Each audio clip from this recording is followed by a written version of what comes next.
Hi everyone, Kate here with a much belated Victober read, Victober wrap-up. And it's belated for several reasons, but one being it's very anticlimactic. It's not exciting to share, and I don't have all of these new favorites to tell you about. So it's kind of a downer, and it's just, you know, I looked forward less to filming that, but a couple people have asked about it, so I thought I would come on here and I would tell you about them, and I will sneakily tell you about two that I finished in September right before Victober. So the first that I finished and absolutely loved, and I gave 5 stars to, and then I was sad that I didn't just end up reading it in October, and it, you know, would have contributed to me feeling like I had some good reading that happened during Victober, is Uncle Silas by J. Sheridan Fanu. I love this. I was as enthralled by this as Jane Eyre. It doesn't rank as high as Jane Eyre, but it has a first-person narrator. You're following her throughout her life. She has lots of changes that happen. She's kind of at the mercy of other relatives to take care of her and be good to her. And it is so pacey. I really don't know how much to give away from this. Just know that it is such a page turner. I really, really loved the main character of Maud. She's telling you her life story and just found it so compelling. And for anyone that has read Man and Wife, the ending was just as thrilling to me in Man and Wife as it was in Uncle Silas. So if you want that thrill and you've read one of these, read the other one. It was just such an excellent, excellent story that I don't really feel I can give much away to you. Just, yeah, I don't want to take away any of the delight of the surprise that is there. Then the next one that I fell completely in love with, and I know on BookTube this has some mixed reviews, so this is me raving about it, but I can't guarantee you that you'll feel the same way. Aurora Lee by Elizabeth Barrett Browning. I loved this narrative poem so much. I loved the beginning. I loved the middle. I loved the ending. The way that she writes about faith is so authentic, and finding the sacred in the everyday, the ways that she shares the depths of her emotion and her feeling is so beautiful and moving. The ways that she really struggles with and agonizes over autonomy as a woman and the life that you want to lead and to live is so beautifully done. I loved this poem. I loved it. And I hadn't spoken about it yet because I feel so inadequate and unworthy to speak about it. It was just beautiful and moving and everything that I hoped it was going to be. Yeah, just an astounding work. And it makes me just love Elizabeth Barrett Browning and really want to read much, much more of her poetry. Get some kind of complete works of her poetry now. Okay, then I did a read aloud of a play with friends in my Patreon, and it was so much fun. Probably the highlight of Victober for me was reading aloud this play, and it's called The Prude's Progress by Jerome K. Jerome. So Jerome K. Jerome is more broadly known for writing 3 Men and a Boat and 3 Men on the Bummel. And before that, though, he was a playwright. So that was his kind of career before writing any books. And I think that he really excels at playwriting.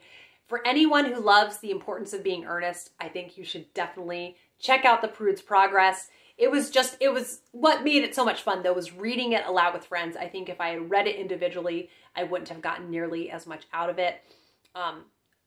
It was an absolute scream to read it aloud, and there were so many parts that were absolutely hysterical. I'm trying to decide what to say about the plot in this one. I mean, it just feels kind of also like a Jeeves and Wooster. Like just that very similar kind of people making fools of themselves and then trying to clean up the mess. Comedy of errors sort of thing. just read it. It's excellent. Read it with friends if you can. If you can find a way. Find people that are willing to read a play aloud with you. I don't think you will regret it. So then, something that wasn't in the plan for Victober was All Along the River by Mary Elizabeth Braddon. I basically just got really anxious about the fact that I hadn't read any Mary Elizabeth Braddon for so long. And so I picked up All Along the River. This was a very mixed reading experience. I certainly didn't dislike it, but I certainly didn't love it either. She has such beautiful prose. So it had her beautiful prose in there, her beautiful descriptions. It's had kind of some Daphne du Maurier vibes going on where it's set in Cornwall. There's some nautical elements to it. And also the main character is married to a much older man.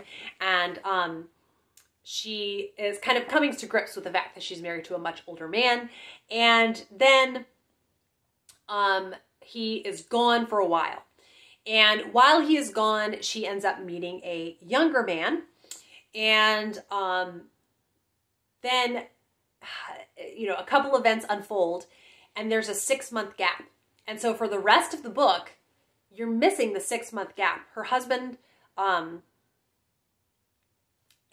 you have to guess what happened in that 6-month gap. So I think that was a really cool device to use as an author. I don't know many other times that I've read a book where that happens, and it's something that it can be really fun to play with. So that part was really fascinating to me, but the characters fell a bit flat in this story, unfortunately. I kept waiting for them to become more fascinating, and they just didn't. So the writing was beautiful. The plot was fairly interesting, but it was the characters that just fell a bit flat, unfortunately. So yeah, it was a middling Mary Elizabeth Braddon for me. Like I said, I certainly didn't hate it, but it just didn't wow me like some of her books have wowed me. Then when I was starting to feel a little bit discouraged, and also simultaneously, once October hit, I was really craving reading mysteries. And I thought, this is a very inconvenient time for that. But then I just rolled with it and kind of slowly worked my way through 2 mysteries through the course of the month. So the first was The Virgin and the Ice by Ellis Peters. And this is in the Brother Cadfael mystery series. And I think it's the 13th century in England when they are set. I love this mystery series. And it was just so delightful to have on the Patrick Toll audiobook and do some knitting while it was on. I really enjoyed that aspect of it.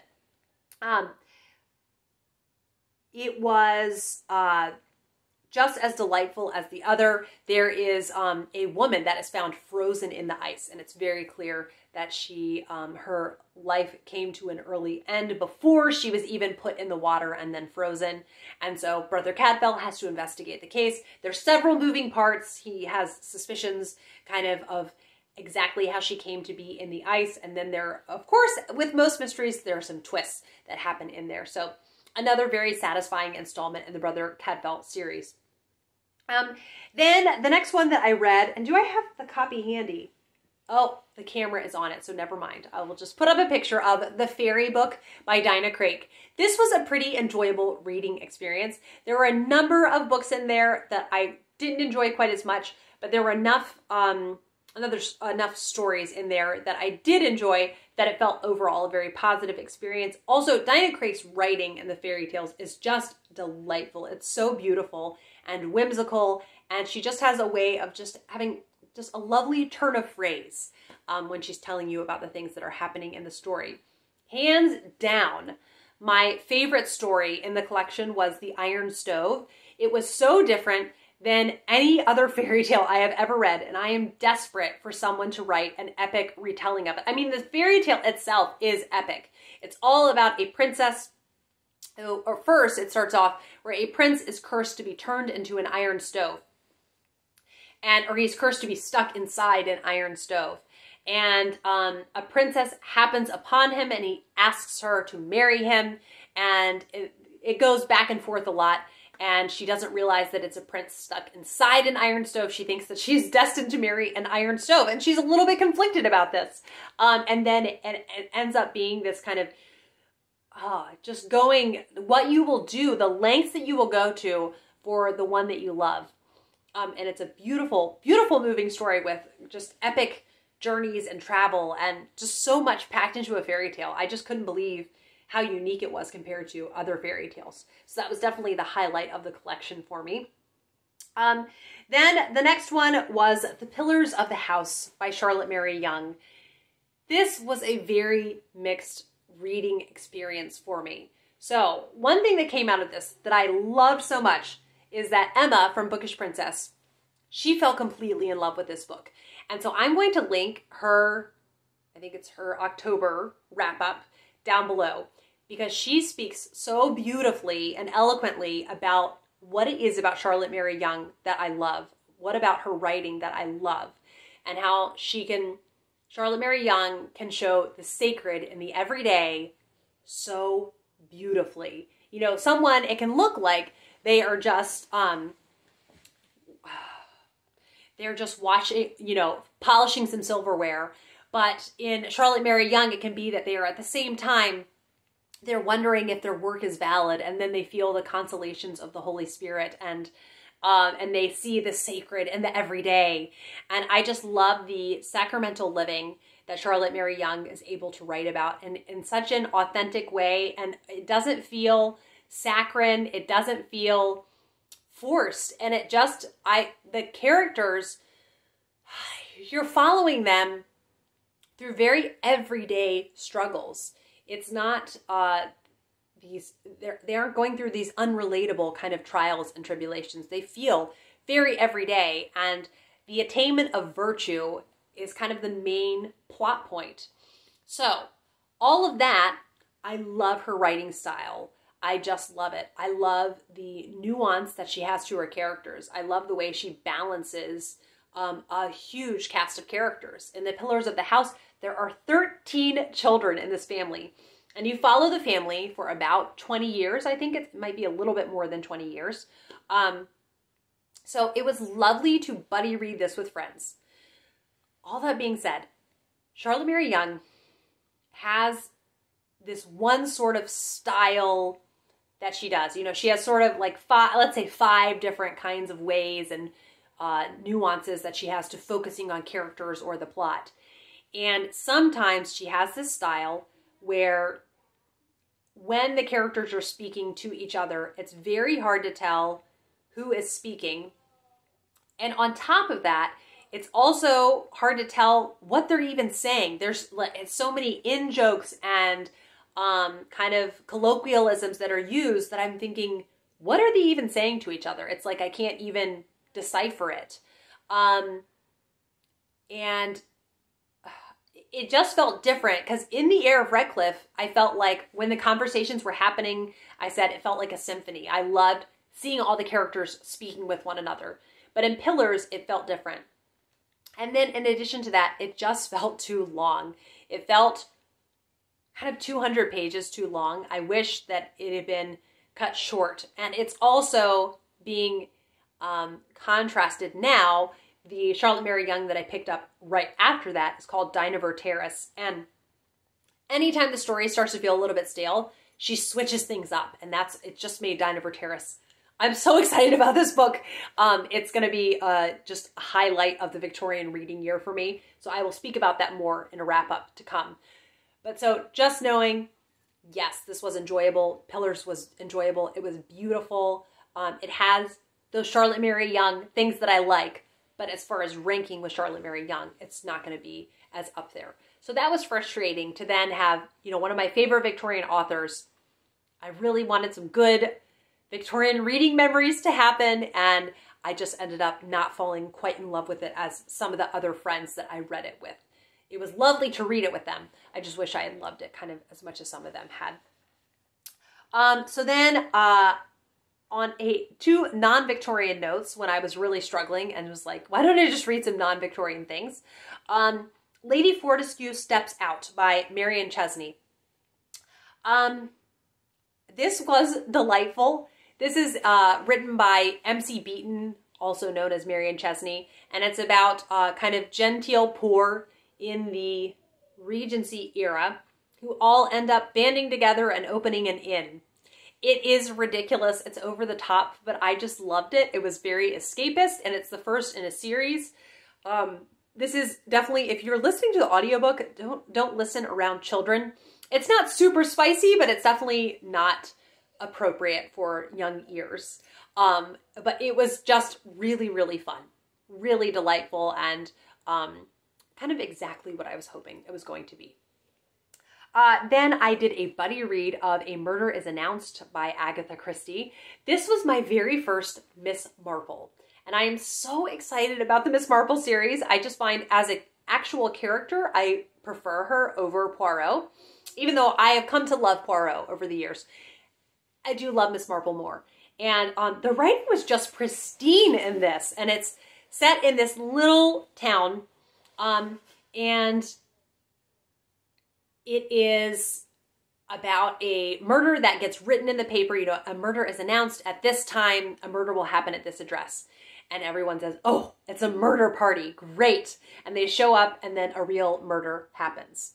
Miss Marple, it is a bit before she shows up on the scene. And something that I have realized, as much as I don't like closed door mysteries, I get restless. I want the characters to have freedom of movement. I don't like them confined to just one house or one train, Murder on the Orient Express. But if it's a village mystery and no one leaves the village, I love that. That's like just the perfect amount of confined for me, where I love the coziness of the village and all the little details about what people have on display on their walls in their living rooms and what they're serving for tea. Just the intimacy of the characters with that. But where they can travel from house to house or go to church or go to the post office or to the grocery store. That kind of a thing. It's just perfect. So, very excited that I love my first Miss Marple so much and am very much looking forward to reading many more Miss Marple. Then, lastly, another Charlotte Mary Yonge, and that is Friarswood Post Office. So, to just cap off my only so-so Victober, then this was a lower ranking Charlotte Mary Yonge. So, for those that say about Charlotte Mary Yonge, that her books are saccharine and don't read this one. I still did get some enjoyment out of it. And if it had been my first Charlotte Mary Yonge, I think I would have enjoyed it more. But knowing how much I can love some of her books, the concept, the setup for this was really lovely. And there is a family where one of the sons has an injury, and then he is only able to sit up in bed. He's not able to walk around anywhere. And just his distress at that. But they have many different medical supplies and other things that they need for him. And also packages that accidentally get delivered to their house. And so they joke that their house is the post office. So I thought it was going to be set at an actual post office. The title really intrigued me. It is not. And kind of what happens to a little boy that they meet, who comes to know them, who's sort of a ragamuffin sort of character, and what happens to him through knowing their family. It did have some really sweet elements, but now, like I said, now that I'm reading and just absolutely loving Dinah Terrace, it's quite a contrast. Okay, that is my kind of downer of a Victober wrap-up. Sorry if it wasn't quite as exciting as we were hoping. But am I sad that Victober wasn't amazing reading-wise? Yes. Is it okay that it wasn't amazing reading-wise? It's very much okay. And this is my hang-up. Now that reading Victorian literature is a regular part of my life, I kind of really struggle with how full-on Victober is.